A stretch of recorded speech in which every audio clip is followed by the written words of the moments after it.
Telemetry Meteor65. Yeah, I'm not sure I'm quite ready for that, but I might try it.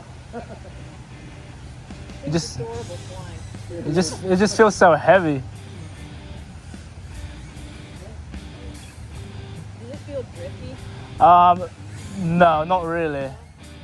But so see right there, just to recover, I had to full throttle it. Maybe it's my tuning though. Might need to play around with it. Yeah, maybe with a better tuner. Yeah. Do you get a jello or anything like that? No, not really. No.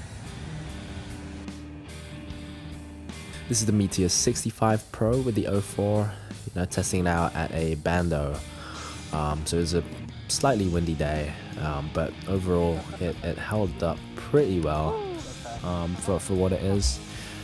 Obviously it's not a freestyle drone, but it was able to do some tricks in the Bando, and you can have a lot of fun with it. So there I did a mini split S into a power loop.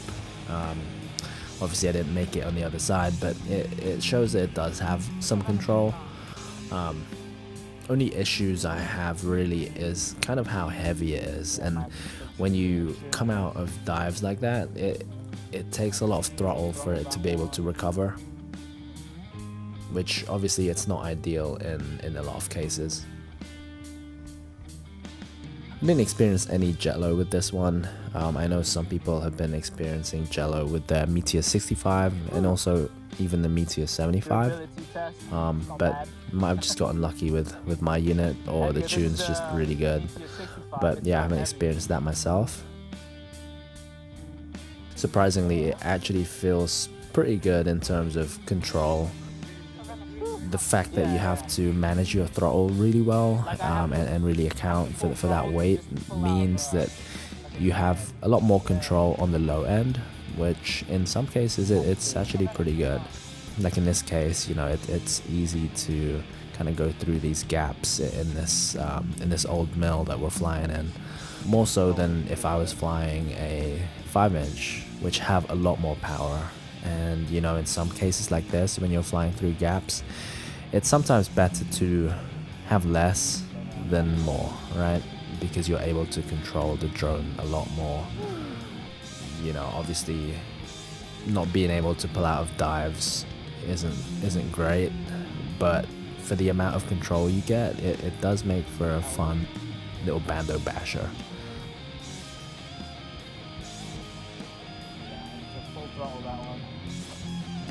If you've been paying attention to the clips, I have been hitting the wall quite often and crashing as well, and it's held up.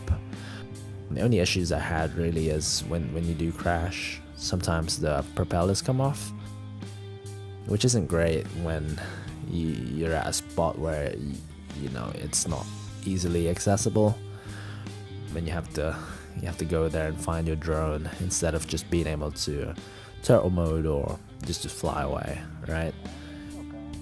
But I think that can be resolved with different props. I know there's some other solutions that I can try, I just haven't gotten around to it yet.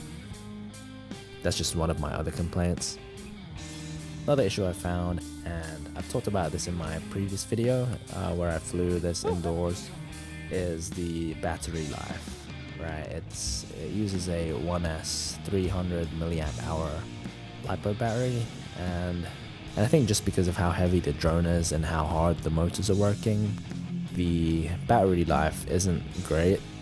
When you're doing some tricks, pay attention to my battery voltage here. When I pull out of like a free fall, it just dips, and I don't get great battery life.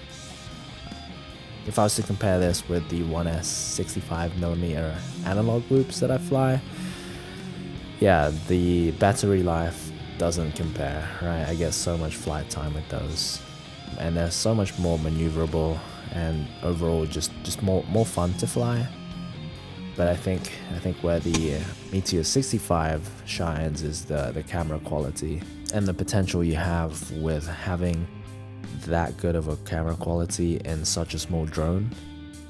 Right now you're just seeing the goggles view, but the onboard footage from the air unit itself is amazing. And I'm gonna have that on my full review. I'm gonna show you guys kind of how that looks. I just wanted to show you guys how it looks from the goggles point of view, just raw footage. But keep an eye out for the full review. I'm gonna talk about a lot more than I did today. This was kind of just initial impressions of, you know, flying this drone outside. But so far, I'm enjoying this drone. You know, it has its quirks, it has its faults. It's not like your usual 65mm. But once you do get used to it, it's pretty fun. You know, I wouldn't go racing with it. I think analog would still be my go-to if I was to do any type of racing. But yeah, you'll definitely have some fun with this drone. That's it for now. Keep an eye out for the full review. I'll see you guys next time.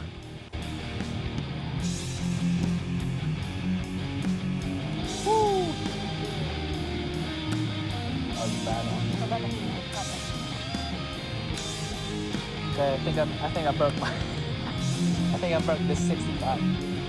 Nah.